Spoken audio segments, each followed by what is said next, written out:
Universidade Federal do Paraná. A Universidade Federal do Paraná é a mais antiga instituição de ensino público federal em concepção de universidade do Brasil. Atualmente, as instalações da universidade estão distribuídas entre a sede na cidade de Curitiba e os diversos campi em outras cidades do Paraná. A Universidade Federal do Paraná anota desde 2004 seu vestibular um sistema de cotas próprios que reserva 20% das vagas para cada curso para estudantes oriundos da escola pública e 20% para alunos negros e pardos. Em 2013, passou a adotar concomitantemente o sistema de cotas instituído pelo governo federal, de modo que cerca de metade das vagas atuais são destinadas aos dois grupos já citados. A Universidade Federal do Paraná é conhecida por ter uma das mais difíceis e exigentes processos seletivos dentre as universidades federais. A primeira fase é composta de 80 questões de conhecimento geral, matemática, física, química, biologia, história, português, geografia e língua estrangeira moderna. A segunda fase é dividida em duas etapas: compreensão e produção de textos, provas específicas variáveis conforme o curso desejado. Questão 1 da Universidade Federal do Paraná, do ano de 2014. As teorias atômicas vêm se desenvolvendo ao longo da história. Até o início do século XIX, não se tinha um modelo claro da constituição da matéria. De lá até a atualidade, a ideia de como a matéria é constituída sofreu diversas modificações, como se pode observar no modelo atômico de Bohr, que manteve paradigmas conceituais sobre a constituição da matéria, mas também inseriu novos conceitos surgidos no início do século XX. No modelo atômico de Bohr, 1. O elétron circula em órbita com raio definido. Essa está correta. 2. O elétron é descrito por uma função de onda. Não faz parte do modelo atômico de Bohr. Para descrever o elétron no orbital são necessários 4 números quânticos. Não. 4. Toda a massa do elétron está concentrada no núcleo, que ocupa uma porção ínfima do espaço. Essa está correta. Entre as afirmativas acima, corresponde ao modelo de Bohr. Quais delas? Então, como eu já vi para vocês, estão corretas 1 e a 4. A alternativa seria a D. Aqui eu peguei só a parte que interessa, tá? Que interessa no nosso exercício. Mas se você quiser inteirinho todo o modelo atômico de Bohr, bem detalhado, vá em fisicavestibular.com.br, Física Moderna, modelo de Bohr. De qualquer maneira, está aqui o que interessa no nosso exercício. Cada elétron só pode ocupar determinada órbita circular, claro que de mesmo raio, sempre com a mesma energia, que permanece indefinidamente sem irradiá-la.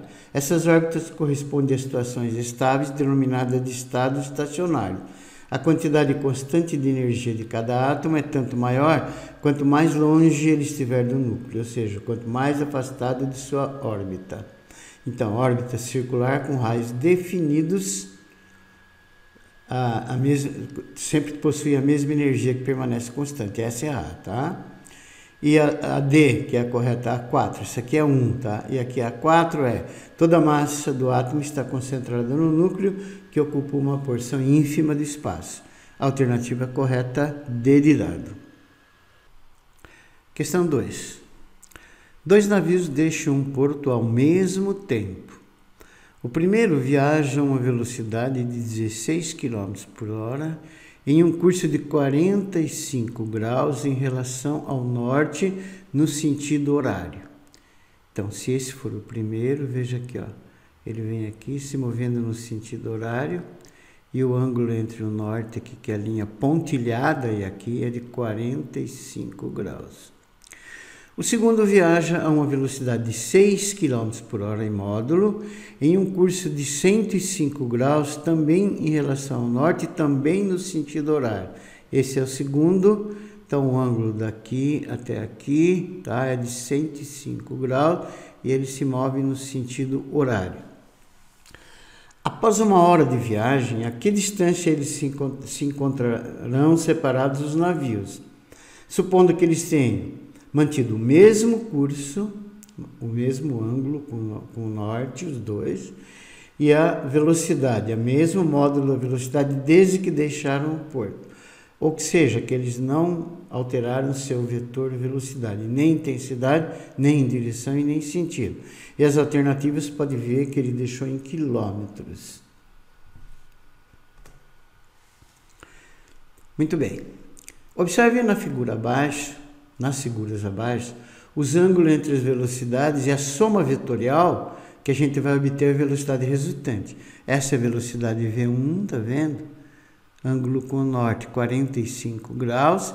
E essa é a velocidade V2, ângulo de 105 graus com o norte. O que nós vamos fazer? Pelo método da linha poligonal, nós vamos calcular o vetor de velocidade resultante. Como que funciona? Você vai somar o V1, que é esse daqui, e na extremidade do V1, pelo método da linha poligonal, você coloca a origem do V2, tá vendo? Você transportou o V2 para cá. Aí você une início do primeiro com o final do último e seta no final do último. Essa é a velocidade resultante, que é a soma vetorial dos vetores de velocidade V1 e V2. Observe aqui o seguinte, que o V1 tem 45 graus com o norte. O V2 tem 105 graus com o norte. Então, esse ângulo aqui, ó, entre o V1 e o V2, vai ser 105 menos 45, que vai ser 60 graus. Então, eu tenho esse triângulo, vou calcular a intensidade do vetor velocidade resultante. Veja bem, eu não posso aplicar Pitágoras porque esse ângulo aqui é de 60 graus e não de 90. Então, eu tenho que aplicar a lei dos cossenos. E o que diz a lei dos cossenos? Que a velocidade resultante ao quadrado é uma delas ao quadrado, em módulo, mais o módulo da outra ao quadrado, menos 2 vezes uma vezes a outra, vezes o cosseno de alfa. Vai ficar... Eu deixei em quilômetros por hora, tá? Porque as alternativas estão em quilômetros por hora. Então, 16 ao quadrado, que é uma, mais 6 ao quadrado, que é outra, menos 2 vezes uma, que é 16, a outra, que é 6, vezes o cosseno de 60, que é meio. Portanto, você vai ter que vai dar 36 mais 256 menos 96, que vai dar 196. Então, a velocidade resultante, ela vai ter raiz quadrada de 196, que vai ser de 14 km por hora. Então, com essa velocidade resultante de 14 km por hora, em 1 hora que o exercício quer, a distância entre eles será de, como é tudo constante, as velocidades são constantes, VR é ΔS sobre ΔT, o VR é 14, ΔS ele está pedindo no tempo de 1 hora. Portanto, vai dar 14 km e a alternativa correta é a B de bola. Questão 3. Uma pizza a 185 graus Celsius foi retirada de um forno quente. Quer dizer, foi retirada com essa temperatura, de 185 graus Celsius. Entretanto, somente quando a temperatura atingir 65 graus Celsius, será possível segurar um de seus pedaços com as mãos nuas sem se queimar. Suponha que a temperatura T da pizza, então T é a temperatura em graus Celsius, possa ser descrita em função do tempo em minutos, pela expressão T é igual a 160 vezes 2 elevado a menos 0,8T mais 25. Então, essa é a função que fornece a temperatura em graus Celsius em função do tempo. Qual é o tempo necessário para que se possa segurar um pedaço dessa pizza com as mãos nuas sem se queimar? E aqui estão as respostas em minutos. Primeiro, nós vamos pegar quando a temperatura inicial saiu do forno é de 185 graus Celsius. Vamos descobrir quem é o tempo nesse instante. Então, joga na equação, tá? Substitui o T por 185, ele vai ser 160 vezes 2 elevado a menos 0,8T, que é a função fornecida aqui, ó. Tá vendo? Tá aqui, essa é a função, tá? mais 25. Então, você leva o 25 para lá, vai ficar 160 igual a 160 vezes 2 elevado a menos 0,8t. Passa dividindo 160, 160 por 160 igual a 2 elevado a menos 0,8t, que vai dar 1 igual a 2 elevado a menos 0,8t. Mas acontece que qualquer número elevado a zero é 1, então 2 elevado a zero também é 1. Portanto, vai ficar 2 elevado a zero igual a 2 elevado a menos 0,8t. Como a base é a mesma, você iguala os expoentes. 0,8t igual a zero, então t igual a zero. Então, você começa a contar o tempo quando? Quando t igual a zero, que ocorre quando? Quando a temperatura é de 185 graus Celsius, que é quando a pizza saiu do forno. Então, nesse instante, você acionou o cronômetro. Agora, vamos lá. Quando a temperatura for de 65, que é a temperatura final, que é a temperatura em que você pode segurar a pizza, você vai fazer a mesma coisa. Agora, descobrir que tempo é quando a temperatura é de 65 graus Celsius. Então, você vai tirar de novo na mesma equação, substituir o t por 65, que vai ser igual a 160 vezes 2 elevado a menos 0,8t mais 25. Leva o 25 para lá, vai sobrar 40 igual a 160 vezes 2 elevado a menos 0,8t. 40 passa 160 dividido, 40 sobre 160 igual a 2 elevado a menos 0,8t. 1/4 é igual a 2 elevado a menos 0,8t. Mas veja bem, o 4 é 2 ao quadrado, 2 elevado à segunda. E quando esse 2 ao quadrado sobe, ele vira 2 vezes 10 a menos 2. Então, no lugar de 1/4, vai ficar 2 vezes 10 a menos 2 é igual a 2 elevado a menos 0,8t. Base a mesma, você iguala os expoentes. Então, vai ficar 0,8t é igual a 2, que é 0,8, tá? 0,8t é igual a 2. T é igual a 20 sobre 8, t vai dar 25 minutos. A alternativa correta é a alternativa C. Questão 4. No circuito esquematizado abaixo, deseja-se que o capacitor armazene uma energia elétrica de 125 microjoules. Micro é 10 a menos 6. Então, você lê aqui 125 vezes 10 a menos 6 joules. Esse é o capacitor aqui, tá vendo? C. Aí ele tem que armazenar essa quantidade de energia. As fontes de força eletromotriz são consideradas ideais de valores. O E1 está aqui, ó, 10 volts, e o E2 está aqui, 5 volts. Então, esses são os valores da força eletromotriz desses geradores, dessas duas baterias, dessas duas pilhas. Assinale a alternativa correta para a capacidade. Capacitância C do capacitor utilizado. E aqui estão as alternativas em microfarad. Bom, a capacitância ou capacidade de um capacitor é a propriedade que eles têm de armazenar cargas elétricas na forma de campo eletrostático. E ela é medida através do quociente entre a quantidade de carga e a diferença de potencial. Ou seja, a capacitância, a capacidade, C, ela é a carga armazenada numa das placas em módulo, dividido pela diferença de potencial, pela tensão, pela voltagem entre as placas. Se ela é capaz de armazenar cargas elétricas, ela armazena também energia potencial elétrica. E uma maneira de se determinar essa energia potencial é utilizar um método gráfico.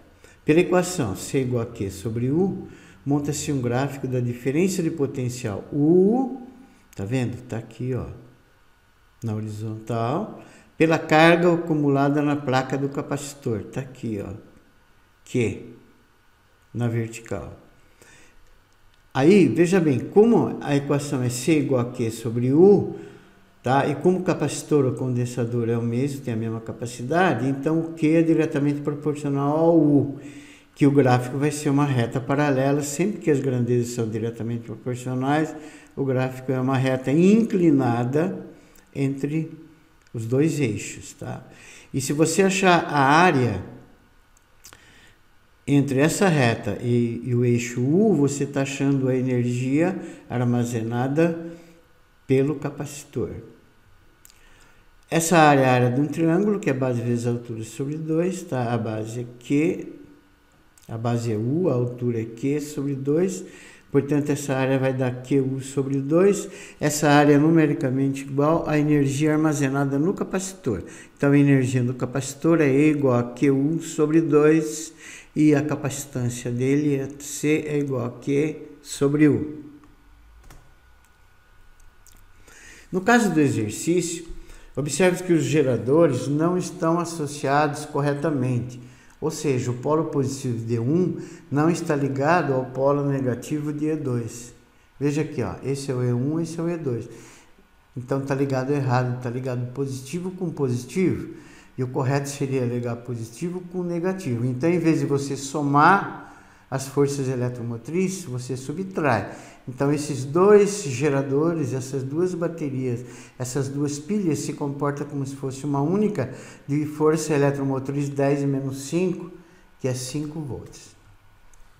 Então, o E equivalente não é a soma, mas sim a diferença entre 1 e E2. Portanto, o E vai ser 10 menos 5, que vai dar 5 volts, e essa força eletromotriz é a tensão que vai ser jogada lá nos terminais do capacitor, do condensador. A energia aí que foi fornecida pelo enunciado, vale, então o enunciado forneceu, que a energia armazenada no capacitor é de 125 microjoules, ou seja, 125 vezes 10 a menos 6 joules. Jogando na fórmula, E igual a QU sobre 2, no lugar do E eu coloquei 125 vezes 10 a menos 6, o Q é o Q, U vale 5, achamos aqui, sobre 2. Portanto, Q igual a 50 vezes 10 a menos 6 coulomb é a carga armazenada no capacitor. Em outras palavras, é a carga armazenada, módulo da carga armazenada, em uma das placas do capacitor. Jogando na forma da capacitância, ou da capacidade que ele está pedindo, C é igual a Q sobre U. Mas o que nós já achamos aqui, 50 vezes 10 a menos 6, e U é 5. Portanto, vai dar uma capacidade de 10 vezes 10 a menos 6 farad, ou C é igual a 10 microfarad, e a alternativa correta é a alternativa A. Questão 5. Um avião voa numa trajetória retilínea horizontal, próximo à superfície da Terra. No interior da aeronave, uma maleta está apoiada no chão. Não foi dado o desenho, eu que coloquei, tá? O coeficiente de atrito estático entre a maleta e o chão do avião é μ. E a aceleração da gravidade no local do voo é g. Considerando essa situação, analise as seguintes alternativas. Aqui estão as alternativas e assinale a correta. A alternativa correta é que estão as opções. Eu não vou ler as alternativas, está o 1, o 2, o 3 e o 4, porque eu analisei em seguida cada uma. Então, 1 diz assim: se a maleta não se mover em relação ao chão do avião, então um passageiro pode concluir corretamente, sem acesso a qualquer outra informação, que o avião está se deslocando com velocidade constante em relação ao solo. Essa é falsa, é errada. Por quê? Porque ele está dizendo, no caso, se a força resultante sobre a maleta é nula, então, pelo princípio da inércia, o avião pode estar em duas condições, tá? Ele pode estar em movimento retilíneo uniforme em relação ao solo, mas também pode estar em repouso. Porque se a força resultante é nula, ele está em equilíbrio. E pelo princípio da inércia, todo o corpo em equilíbrio ou está em movimento retilíneo uniforme ou está em repouso. E no caso do exercício, diz que ele está com velocidade constante em movimento retilíneo uniforme. Falsa, porque ele pode estar em repouso também. 2. Se o avião for acelerado com uma aceleração superior a μg, então o passageiro verá a maleta se mover para trás do avião, enquanto que um observador lá fora, externo ao avião, em repouso em relação à superfície da Terra, verá a maleta se mover no mesmo sentido em que o avião se desloca. Está correta. A força de atrito estático é a máxima força aplicada que surge quando a maleta está na iminência de movimento, está para se mover, mas ainda parada. E essa força tem intensidade, força de atrito estática máxima é μp ou μmg. Para qualquer valor de Φ menor que μmg, a maleta acompanha o avião com a mesma aceleração que a dele. E é claro que o passageiro vai ver a maleta parada em relação a ele. Se a força de atrito estático máxima for maior que μmg, surgirá sobre a maleta uma força resultante, que é Fr igual ma, a aceleração do avião. Que essa força resultante, então, tem que ser maior que o μmg. Então, de modo que, se o ma for maior que o μmg, cancela m com m, a aceleração do avião é maior que μg. Veja bem, se a aceleração do avião for menor ou igual a μg, a maleta acompanha o avião com a mesma velocidade e mesma aceleração que a dele. E é claro que o passageiro vai ver a maleta em repouso. Se a aceleração do avião superar μg, o passageiro verá a maleta se mover para trás, porque a aceleração do avião fica maior que a máxima aceleração da maleta. E é claro que o observador externo ao avião, em repouso em relação à superfície da Terra, verá a maleta se mover no mesmo sentido em que o avião se desloca. 3. Para o mesmo valor da aceleração da aeronave em relação à Terra, com módulo maior que μg, maletas feitas de mesmo material e mesmo tamanho. Mesmo material e mesmo tamanho. Isso quer dizer que o μ é o mesmo, o material é o mesmo e o μ depende também da área de contato com o chão, mas a área de contato com o chão é a mesma porque ele está dizendo o mesmo tamanho. Então essa informação aqui diz que o μ é o mesmo, mesmo material e mesmo tamanho, mesmo μ, mas com massas diferentes. Escorregarão no interior do avião com o mesmo valor da aceleração em relação ao chão da aeronave. Correta. A maleta se moverá em relação ao avião com uma aceleração A tal que força resultante é a força de atrito. A massa vezes a aceleração é mg, tá? Então você igualando com ma, o ma é igual a μmg. Olha aqui, ó, m com m cancela, vai sobrar A igual a mg. Então a aceleração não depende da massa da maleta, correto? E a alternativa correta é a D de dado.